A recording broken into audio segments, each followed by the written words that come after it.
တာကူတူဆိုတဲ့ကောင်လေးတယောက်ကသူ့ဘဝရဲ့နောက်ဆုံးနေ့ကိုအဲ့ရထဲမှာနေမကောင်းဖြစ်နေနိုင်ငံတကာအောင်စီမံခန့်ခွဲတဲ့ဂိမ်းတစ်ခုနဲ့အတူကုံဆုံးခဲ့ရပါတယ်တည်ဆုံးပြီးတော့မထင်မှတ်ပဲတခြားပေါက်တူးစီရောက်သွားပြီးလက်ဆက်တဲ့တစ်တော်တစ်ခုထဲမှာနိုးထလာခဲ့ပါတယ်အဲ့မှာတော့အေးစုဆိုတဲ့ဂိမ်းထဲမှာသူကြိုက်ဆုံးနဲ့အမြတ်တက်ဖက်ချင်ခဲ့တဲ့ဇက်ကောင်လေးပြန်ဆောင်ခဲ့ပါတယ်အေးစုကတာကူတူကိုမှတ်မိနေပြီးသူ့ကိုဘယင်လို့ခေါ်လိုက်ကဂိမ်းထဲကသူ့ရဲ့ထူးချွန်တဲ့စွမ်းရည်တွေကိုပြန်ပြောပြပါတယ်ထင်းကျွတ်ခက်တဲ့ရင်မွေးနဲ့ပဲအောင်မြောင်ဖြတ်တန်းနိုင်တဲ့တဦးတည်းသောသူဖြစ်ပြီးအစင်တမချင်းတွေမှာထိတ်ဆုံးကနေခဲ့တဲ့ဒဏ္ဍာရီလိုလူဆန်တဲ့ကစားသမားဖြစ်ပါတယ်အေးစုကသူ့ကြောင့်မှတ်မိများအားလုံးပြန်ပြောပြပြီးအသက်ရှိတာဆက်လက်အစီအကံမယ်လို့ဂတိပေးခဲ့ပါတယ်တာကူလူနားနဲ့လဲတာသူ့ရဲ့အေးစုပေါ်ထားတဲ့နှက်ချင်တဲ့ခံစားချက်ကြောင့်တည်ဆုံးပြီးတဲ့နောက်ကံကြမ္မာသူတို့ကိုတွေးသွင်းဝင်ပေးခဲ့တာဖြစ်မယ်လို့ထင်သွားခဲ့ပါတယ်ဒီကဘာဂိမ်းနဲ့ရလားဒါမှမဟုတ်တစ်တခုလားဆိုတာတေချာမသိပေမဲ့အေးစုကတော့တာကူလူရဲ့ကျွမ်းကျင်မှုနဲ့ဆိုအင်အားကြီးမှတဲ့နိုင်ငံတစ်ခုကိုပြန်လည်တည်ဆောက်နိုင်လဲမယ်လို့ယုံကြည်နေခဲ့ပါတယ်ဒီလိုတရှင်ကဆေးလှုပ်ရှားပွဲအခြေအနေကိုပြန်လည်တည်ရလာပြီးတာကူလူရဲ့သဘောတူလိုက်ကသူတို့ကအစားအနေပြန်စားဖို့ဆုံးဖြတ်ခဲ့ကြပါတယ်အေးစုကသူ့ကိုယ်သူအထူးတစ်ပြည့်အားစုဖို့ညီလို့မိတ်ဆက်လိုက်ပါတယ်ဖြက်စီချင်းရဲ့ရှုံးနှုတ်ကနေမွေးဖွားလာသူဖြစ်ပြီးသူ့ရဲ့ဘီရင်အတွက်ခန္ဓာကိုယ်နဲ့ဝိညာဉ်ကိုစက္ကန့်အနံ့မယ်လို့ဂတိပြုခဲ့ပါတယ်ဒီနေ့ရှိစရာအချိန်တစ်ခုကြာပြီးတော့သူတို့ကအစီအစဉ်တွေကိုဆွေးနွေးပြီးအဓိကဦးစားပေးရမှာအချက်လက်ရှာဖွေခြင်းနဲ့အန်နယ်တွေကိုရှောင်ရှားဖို့ပေါ်နေခြင်းဖြစ်တယ်လို့သဘောတူခဲ့ကြပါတယ်တာကူတို့ကသူ့ရဲ့မော်ဆောအားကိုတုံးပြီးစောက်ကြည့်အင်ဆက်တစ်ကောင်ကိုဖန်တီးလိုက်ပါတယ်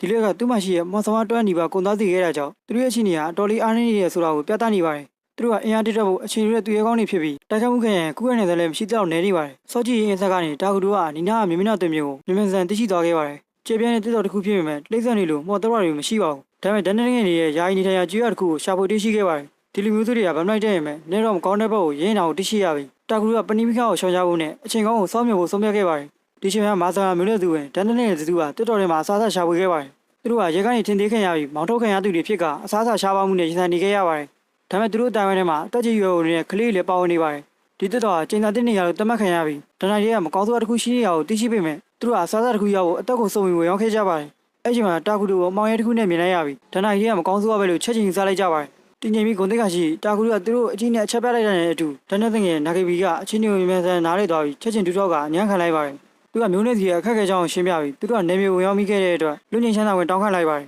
သူတို့အချင်းတွေကိုတနာချင်းနာမိပြီးတာကူကသူ့ရဲ့မောက်ဆောင်းကိုအသုံးပြုကပန်းကြီးနဲ့တစ်တော်တီတွေအများကြီးဖန်တီးပေးလိုက်ပါတယ်ဒီလိုကအေးစုကိုရန်ဆိုးရင်စေခဲ့တာကတန်မိုးရှိရဲ့မောက်ဆောင်းတွေကုန်သုံးတော့လို့ဖြစ်ပါတယ်နာဂီဘီကအရင်ဆုံးတန်ရဝင်ခဲ့ပေမဲ့နောက်မှတာကူတို့ရဲ့ကျင်နာမှုကိုရန်ကျေးဇူးတင်သွားပြီးသူ့ရဲ့စာလုံးတွေလူမျိုးချင်းတွေအတွက်အစားအစာတွေထပ်မံပြီးတောင်းခံလိုက်ပါတယ်နာဂီဘီကအစားအစာတွေကိုပြန်ယူသွားပြီးရင်တော့မျိုးနဲ့သူတစ်ခုလုံးအစာငတ်ပြေသွားကကျေးဇူးတင်လို့မစိုးနိုင်ခဲ့ကြပါဘူးဒါပေမဲ့ဒီကိစ္စကနာဂီဘီနဲ့မျိုးနဲ့သူအကြီးကဲမိုတိုတို့ကြားမှာတင်းမာတဲ့ညီမတို့တစ်ခုကိုဖြစ်စေခဲ့ပါတယ်နာဂီဘီကတာကူတို့နဲ့တွဲဆက်ခဲ့ပုံကိုပြန်ပြောပြပြီးအရှင်တို့ညီညွတ်ခေါ်ခဲ့တဲ့ကအကြီးကဲကရန်တော်ထွက်သွားပါတယ်သူကဒါအကျဉ်းသားတဲ့နဲ့ဒဏ္ဍာရီတွေကဖျက်ဆီးခြင်းရဲ့ဘရင်ကိုအညံ့ခံလိုက်တာလို့မှတ်ယူလိုက်ပါတယ်ရှေ့စာရဲ့စာတန်းကြီးကဒီဘရင်ကကဘာကြီးပြတ်တုံတဲ့အချိန်မှာအရာအလုံးဖျက်ဆီးဖို့ပေါ်ထွန်းလာမဲ့သူဖြစ်ပါတယ်နာဂီဘီကဘယ်လိုပဲဖြစ်ဖြစ်အဲ့လူကသူတို့ခက်ခဲဆုံးချိန်မှာကူညီပေးခဲ့တာကြောင့်ဒီလိုမျိုးလေးစားတာမှမမနိုင်ဘူးလို့ညှင်းဆန်ခဲ့ပါတယ်အငင်းပေါင်းကမိုးတို့ကိုယ်တိုင်တိုက်ရိုက်ဆွေးနွေးဖို့ထက်လာရီဖြစ်သွားခဲ့ပါတယ်တချင်ထဲမှာအေးစုကသူ့ရဲ့တခင်ကိုပွန်ဆောင်အားတွေကိုအလဟတ်သုံးပြလိုက်တဲ့အတွက်အားနဲ့နေုံပဲလို့စုပူနေသေးဖြစ်ပါတယ်